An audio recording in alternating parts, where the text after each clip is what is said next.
ini kami mengingatkan dan kami mengabarkan kabar gembira bahwasannya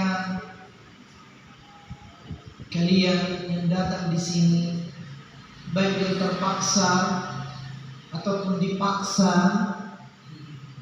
ataupun yang datang dengan sendirinya, ini merupakan sebuah tanda Allah sedang mencintai kalian. Karena bukanlah sebuah hal yang tidak jelas Allah mendatangkan kalian di sini. Karena Allah pasti membuat kalian datang ke sini, baik terpaksa ataupun dipaksa. Tidak lain dan tidak bukan adalah Allah menginginkan kebaikan untuk kalian. Ini yang harus kita yakini. Karena apa? Rasulullah sendiri pun berkata, "May yuridillahu bihi khairan yufaqihu fid din." Dan ini tidak selalu ulang-ulang. Bahwa jika Allah menginginkan kebaikan bagi seorang hamba, itu Allah tidak kasih dia harta, tidak kasih dia ketampanan, tidak kasih dia jabatan, tapi hal yang pertama yang Allah berikan itu yufaqihu fid din. Allah fakihkan dia dalam agama, Allah pahamkan dia dalam agama. Dan salah satu cara untuk dipahamkan dalam agama adalah datang ke majelis-majelis ini.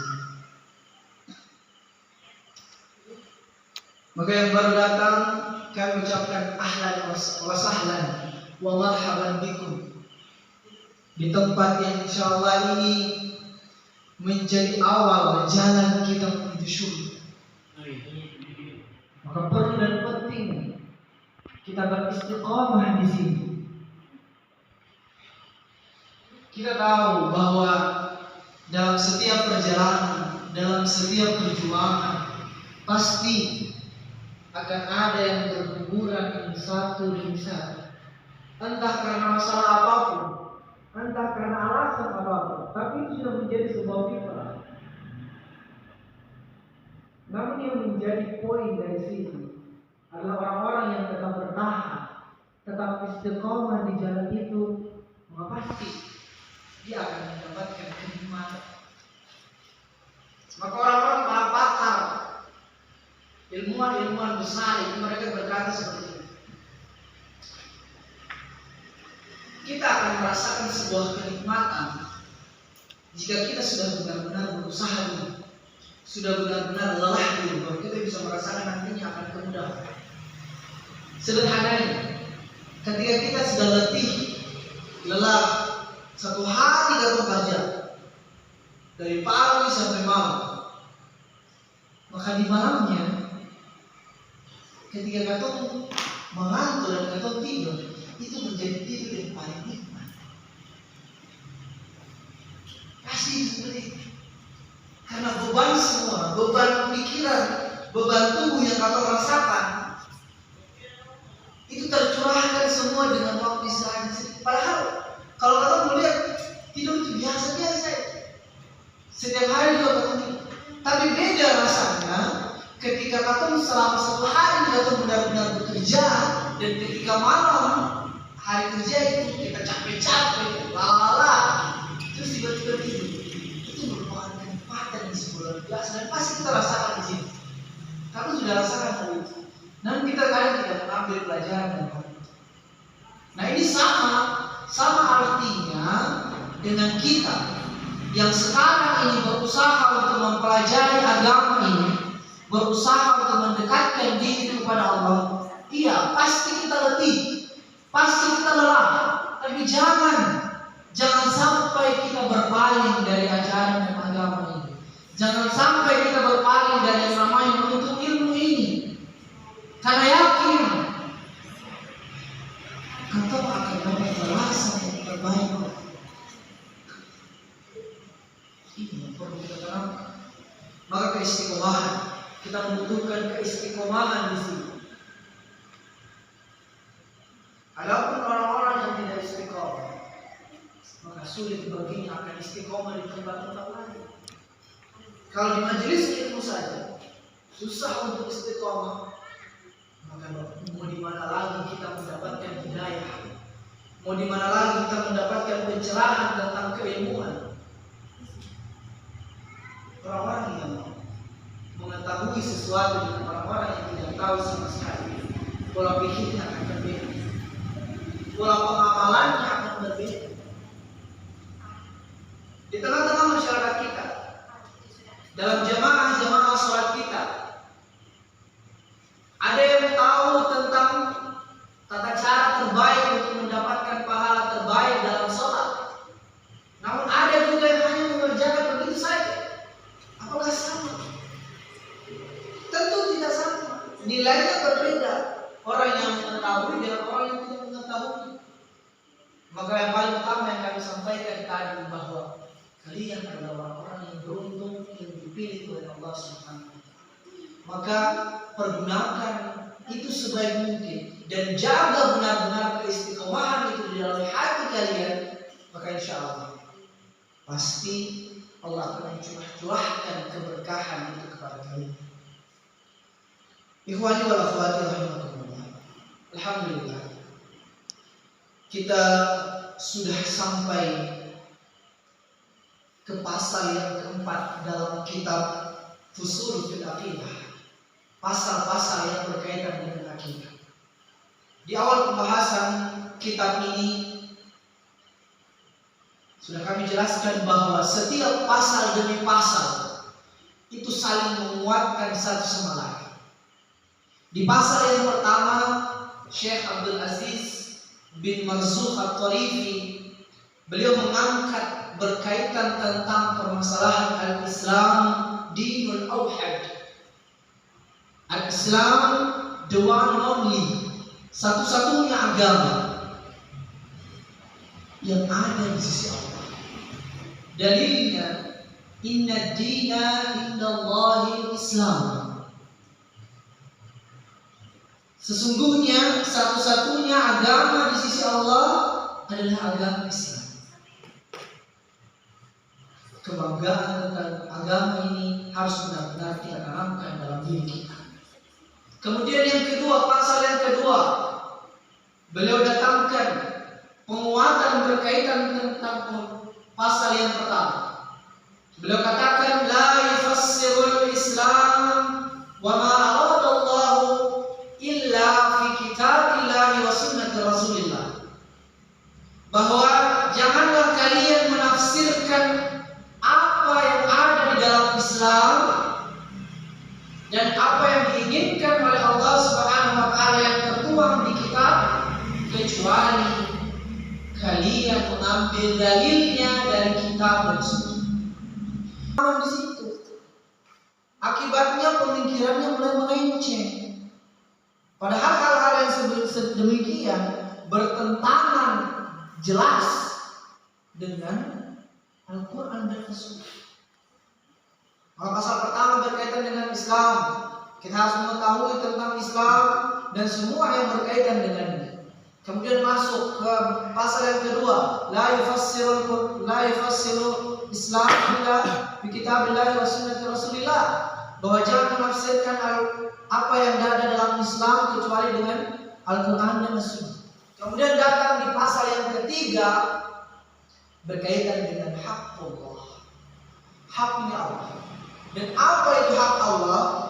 Hak Allah adalah sesuatu yang harus kita penuhi sebagai seorang hamba. Allah adalah zat yang menciptakan kita, maka kita harus memenuhi hak-haknya Allah. Apa itu haknya Allah? Allah yusyrika bihi ma'ahu ghairuh. Janganlah mensekutukan Allah dengan selainnya. Ini hak. Beribadah karena Allah. Berdoa karena Allah. Bersedekah niatnya karena Allah. Karena terkadang ada yang ingin bersedekah tapi ingin dilihat oleh orang lain. Nah, ini juga terkadang dikatakan oleh para ulama bisa dikatakan sebagai syirik, kesyirikan kecil, kekafiran kecil. Karena apa? Karena tujuan ia memberi itu Bukan karena tujuan Allah, ke Allahnya tidak, tapi tujuannya karena ingin mendapatkan selain daripada Allah tersebut. Bisa dikatakan seperti inilah hak. Ingat, hak Allah kita harus penuhi. Dan hak Allah itu adalah zat yang maha cemburu. Kita sebagai manusia saja tidak ingin diduakan. Bagaimana dengan Allah? Allah yang maha menciptakan kita. Kemudian kita bilang kita meminta kepada pohon. Maka kita di mana? Tidak rasional, bahkan menghina kita. Ketika Allah sudah menciptakan kita, kemudian kita justru meminta kepada selain Allah. Jelas seperti itu. Sederhana. Ketika kita melakukan sesuatu, ketika kita melakukan pekerjaan, tapi yang dipuji orang lain, bagaimana kita merasa? Sakit, marah. Begitulah juga yang Allah itu tidak mau seperti itu. Allah sudah menciptakan kita. Allah sudah bisa kasih kita udara ini, oksigen gratis bagi kita. Tapi kalau kita justru memuji dan meminta kepada selain Allah, Allah benci. Maka dosa dari mensyirik, mensekutukan Allah adalah dosa yang paling besar dan tidak diampuni jika dia tidak benar-benar meminta tobat dengan taubatan nasuha. Maka perlu hati-hati bagi kita. Jika masih ada di dalam keluarga kita, masih ada dalam sanak saudara kita yang ternyata masih melakukan sesuatu yang bertentangan dengan Al-Quran dan As-Sunnah, maka ceritakan, sampaikan, nasihati, berdoa, semoga mereka mendapatkan hidayah tersebut. Dan alhamdulillah, hari ini kita akan membahas tentang pasal yang keempat. Sebagaimana yang sudah kami katakan bahwa pasal demi pasalnya satu sama lain akan saling menguatkan. Dan pada pasal ini beliau Syekh berkata al-iman wal kufur, berkaitan tentang perkara iman dan kufur. Lalu berkata ismani wa hukmani yunziluhum Allahu wahdah. Dua nama, dua hukum yang Allah turunkan dalam waktu yang sama. Keimanan dan kekafiran adalah dua nama, dua hukum yang Allah turunkan dalam satu waktu yang sama. Fala yukaffaru ahadun illa bidalil wa bayyinatin. Dan janganlah sekali-kali seseorang itu mengkafirkan orang lain illa bidalilin wa bayyinatin minhu, kecuali ada dalil, ada bukti dan bayyinah, penjelasan tentang hal tersebut. Wan nasu fil ardi ala qismain la thalatha lahuma, mu'minun wa kafirun. Dan manusia di dunia ini terbagi hanya dua. Apa itu? Orang mukmin sama orang kafir. Tidak ada yang ketiga. Maka tinggal kita pilih, kita mau menjadi seorang mukmin kah atau menjadi seorang kafir. Kemudian beliau Syekh mengangkat dalil, huwa alladzi khalaqakum faminkum kafirun wa minkum mu'min. Dan dialah yang menciptakan kalian, dan di antara kalian ada yang mukmin dan ada yang kafir. Maka dari sini kita sebagai seorang muslim, ingat, seorang muslim berbeda dengan seorang mukmin. Muslim adalah ia yang beragama Islam, namun belum tentu ia mengimani dan mengamalkan ajaran-ajaran Islam dengan sesungguhnya. Maka kita dengar istilah Islam KTP. Ia agamanya Islam, namun dia tidak menjalankan kewajibannya sebagai seorang Islam. Maka dia cukup dikatakan sebagai seorang Muslim, tapi tidak mukmin. Sedangkan orang mukmin adalah orang yang berislam, kemudian ia mengamalkan apa apa yang dipelajarinya dalam keimanan, ketakwaan dan peribadatan. Inilah seorang mukmin. Maka setiap saat kami ingatkan, kami sampaikan bahwa kita sebagai seorang muslim harusnya sangat bersyukur tentang status muslim kita. Kemudian kita naikkan tingkat itu menjadi seorang mukmin dengan menjalankan kewajiban kita kepada Allah Subhanahu wa taala. Ingat, kita sudah muslim saja. Orang yang sudah muslim saja, namun banyak yang masih belum menjalankan kewajibannya. Dia tahu sholat itu wajib, tapi dia tidak menggubrisnya sama sekali. Dia tahu puasa itu sebulan penuh, tapi dia jalankan cuma 3 hari.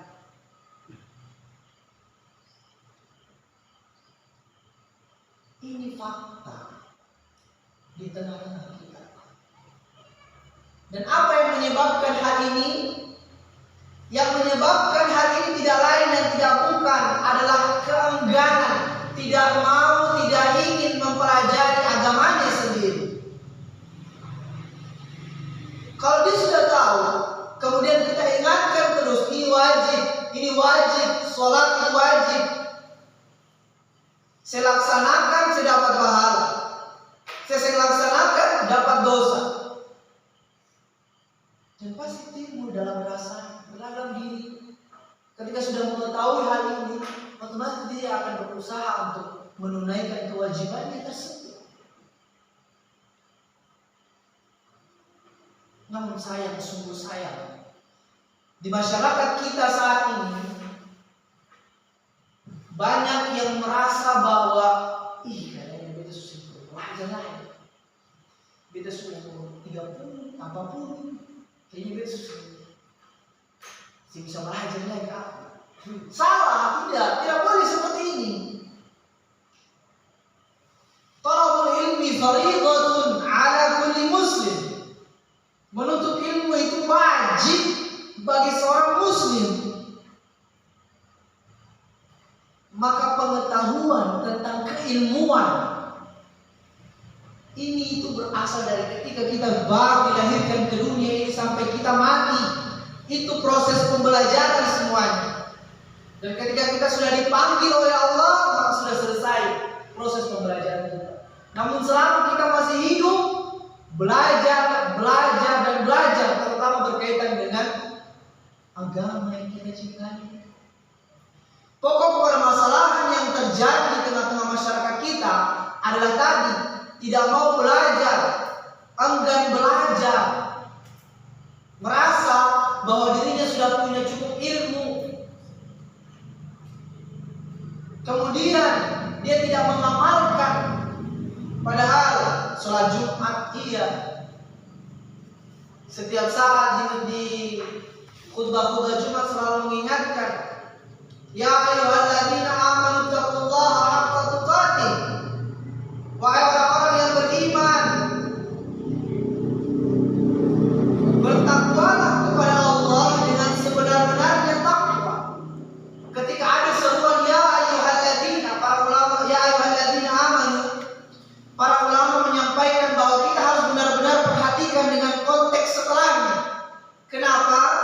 Karena ketika dipanggil ya ayyuhalladzina amanu, maka kata setelahnya itu akan menjelaskan kepada kita bahwa jika kita menginginkan untuk menjadi seorang yang al-mu'min, orang yang beriman, maka lakukan yang setelahnya. Apa itu kemudian datang? Ittaqullaha haqqa tuqatih. Bertakwalah kepada Allah dengan sebenar-benarnya takwa. Maka ketika sudah bertakwa dengan sebenar-benarnya takwa, itu adalah menjalankan dengan sepenuh hati segala amalan, perbuatan yang tujuannya tidak lain dan tidak bukan adalah cuma kepada Allah kita inginkan manusia. Kita selalu dengar itu, tapi kadang kita tidak peduli. Masyarakat di sekitar kita tidak peduli. Akibatnya apa? Akibatnya kerusakan terjadi di tengah-tengah kita. Masyarakat kita mulai rusak. Kemudian perlahan-lahan generasi mudanya mulai rusak. Karena generasi tua tidak mau mempelajari. Otomatis generasi yang muda yang hanya mencontoh dan melihat saja, pikir oh ternyata ini baik, ini bisa dilakukan. Inilah yang menjadi awal kehancuran tersebut. Awal kehancuran kita sebagai seorang umat beragama. Bayangkan, atau pasti selalu dengar hal seperti ini. Ketika orang-orang tua yang tidak paham tentang permasalahan agama, kemudian mengadakan ritual atau sesuatu yang sebagainya dengan dalih bahwa ini adalah sesuatu yang dilakukan oleh orang tua-tua. Apakah benar atau tidak? Karena ini adalah ilmu yang diturunkan namun tidak dengan pemahaman. Hanya dengar, bikin begini, tanggal sekian sedikit begini. Kemudian kalau saya mau sehat, kalau saya mau kuat, baca ini. Ditambah makan ini, jam begini, jam 3, misalnya jam 3 malam, saya bangun, saya lari sedikit atau pergi gunung mana. Ya kan? Bayangkan jika kalian tidak tahu pengetahuan tentang agama saat ini, kalian tidak mempelajari agama saat ini, apa jadinya kita? Oh, pasti kan sekarang ini kan di gunung sana. Pasti itu. Karena tadi keengganan dalam menuntut ilmu. Maka jalan terbaik memperbaiki generasi setelah kita adalah katong sekarang harus mengetahui tentang ilmu tersebut, ilmu tentang agama. Biar katong salurkan kepada yang di bawah. Kalau memang yang di atas masih tidak mampu, tidak bisa kita perbaiki setelahnya. Bahkan Rasulullah pun khawatir kalau ternyata umat yang ditinggalkan oleh mereka adalah umat-umat yang lemah secara akidah, lemah secara pemikiran, lemah secara lain dan lain sebagainya. Inilah makanya kajian-kajian keilmuan seperti ini itu kita rutinkan. Kita istiqomahkan untuk apa? Merefresh kembali keimanan kita. Kembali mengingatkan lagi kepada kita bahwa kita ini harus memperbaiki generasi Karang ini. Bahkan kalau bisa, Karang menjadi desa percontohan nantinya untuk desa-desa lain. Dan kita akan merubah satu Mambea ini untuk menjadi di daerah yang Islami, yang berpatokan dengan Al-Quran dan As-Sunnah. Karena ketika sudah seperti itu, keberkahan akan turun pada orang. Berkah itu akan turun mengalir deras buat kita orang-orang. Itu Allah sudah janji itu. Allah katakan walau anna ahlul qura amanu wattaqau la fatahna alaihim barakatin minas sama. Kalaulah salah satu penduduk di suatu kampung atau daerah itu beriman kepada Allah, Allah katakan la fatahna, pasti akan kami bukakan pintu berkah, barakatin minas sama. Ingat ketika Allah bilang seperti itu, barakatin minas sama, maka itu sesuatu yang tidak akan mampu untuk manusia hidup, tidak akan mampu untuk manusia berusaha untuk menghitung. Sulit. Karena itu Allah katakan sendiri barakat. Maka ini penting bagi untuk diperhatikan. Kemudian Syekh berkata, wal ahkamu alaihi ma anzalahu Allah fi kitabihi wa sunnatin nabi. Dan hukum-hukum yang berkaitan tentang keduanya adalah apa yang telah dijelaskan dan diturunkan oleh Allah dalam kitab dan sunnah Nabi-Nya. Wa ammal munafiqun, nah adapun orang-orang yang munafik, tadi kan kita sudah jelaskan bahwa hanya ada dua tipe, al-mu'min sama kafir, orang yang beriman dan orang yang kafir. Adapun dijelaskan oleh Syekh berkaitan dengan orang-orang munafik itu siapa saja? Di sini dia berkata, imma kuffarun abtalul kufra wa azharul iman, kaman azhara al-iman billahi wa kitabihi wa rasulihi wa fi batinihi huwa mukadzibun biha. Yang pertama, orang-orang munafik itu adalah orang-orang kafir yang menyembunyikan kekafirannya. Wa azharul iman, dan mereka memperlihatkan keimanannya. Contoh sederhana, kelompok Syiah. Mereka adalah kelompok yang memiliki pemahaman taqiyah, di mana berbohong kepada orang selain dari kelompok mereka akan mendapatkan pahala. Dan mereka orang-orang seperti ini adalah orang-orang munafik karena menyembunyikan kekafiran mereka. Karena ketika mereka ditanya oleh orang-orang muslim, mereka akan menjawab, anal mu'min, saya ini orang yang beriman kepada Allah dan Rasul. Namun ketika bertemu dengan sesama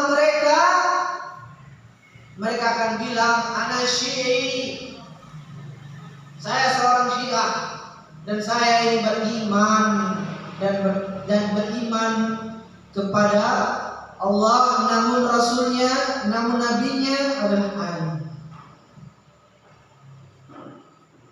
Ini perlu kita perhatikan. Kemudian yang kedua, wa immal muslimuna abtalul ma'siyah wa asharut ta'ah. Yang kedua, yang tadi pertama seorang kafir yang menyembunyikan kekafiran. Sekarang seorang muslim yang menyembunyikan kemaksiatannya, wa azharut ta'ah, dan menampakkan ketaatannya. Jadi dia ini seorang muslim, akan tetapi ia senantiasa melakukan kemaksiatan di belakang. Tergantung dia begini, mama ini sholat bagus.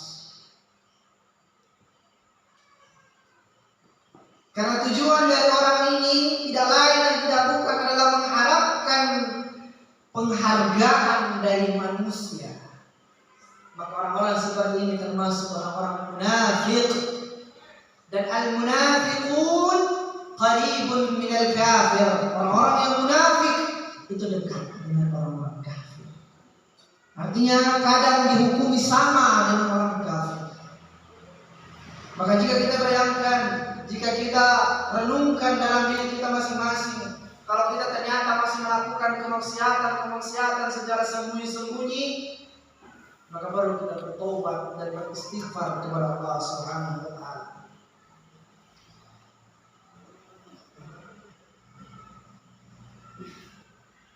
Masih berkaitan dengan al-iman wal kafir, beliau Syekh berkata, wal aslu fi malil mu'mini wa damihi hurmatun, bahwa orang-orang mukmin satu sama lainnya itu haram darahnya dan hartanya.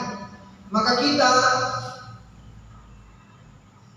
ketika mengaku sebagai seorang muslim dengan menjalankan ketakwaan dan keimanan kepada Allah, maka kita tidak boleh membunuh saudara kita. Bahkan dikatakan, man qatala nafsan bighairi, siapa yang membunuh manusia, seorang jiwa, seperti ia membunuh seluruh penduduk.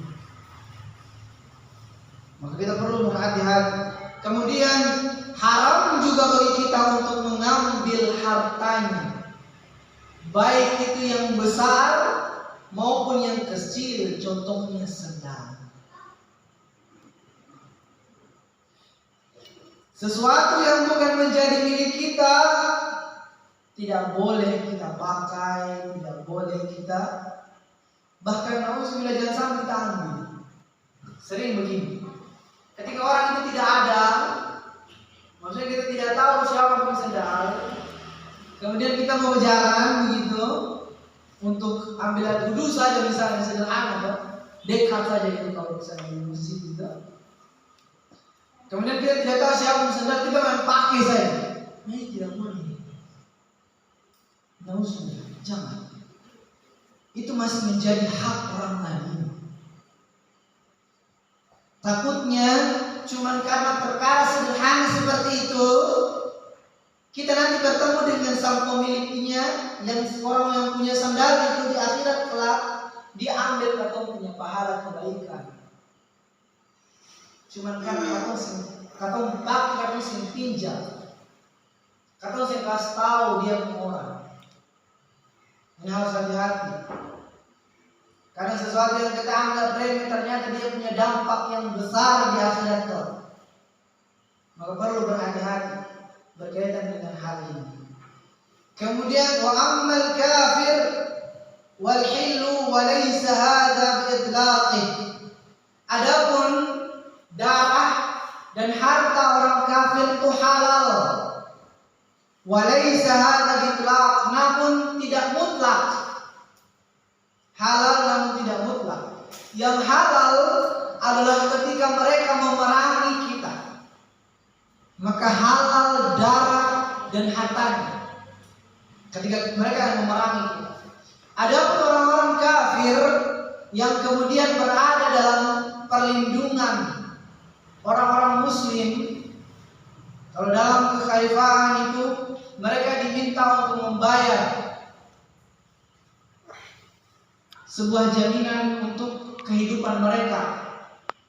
Mereka silahkan boleh beribadah dengan agama mereka, namun pada waktu tertentu mereka diwajibkan untuk membayar.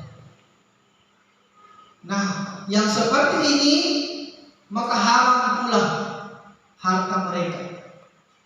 Yang halal hanya tadi ketika mereka memerangi kita, maka halal darah dan hartanya. Adapun orang kafir yang dalam perlindungan kaum muslimin, maka ini haram bagi kita karena mereka sudah membayar sesuatu untuk kemaslahatan masyarakat muslimin. Inilah dua hal yang berkaitan tentang permasalahan al-iman wal kufur. Insyaallah pembahasan selanjutnya masih berkaitan dengan al-iman wal kufur. Namun untuk mengefisiensikan waktu, maka hanya inilah yang kita bahas pada hari ini. Semoga ini bisa menjadi tambahan ilmu bagi kita. Semoga ini bisa menjadikan sarana untuk mendapatkan hidayah dari Allah Subhanahu wa taala. Dan semoga Allah Subhanahu wa taala senantiasa melimpahkan dan mencurahkan kepada kita rahmat dan kasih sayangnya, dan semoga kita dikumpulkan oleh Allah Subhanahu wa taala di surganya kelak. Hadanallahu wa iyyakum ajmain. Wassalamualaikum warahmatullahi wabarakatuh.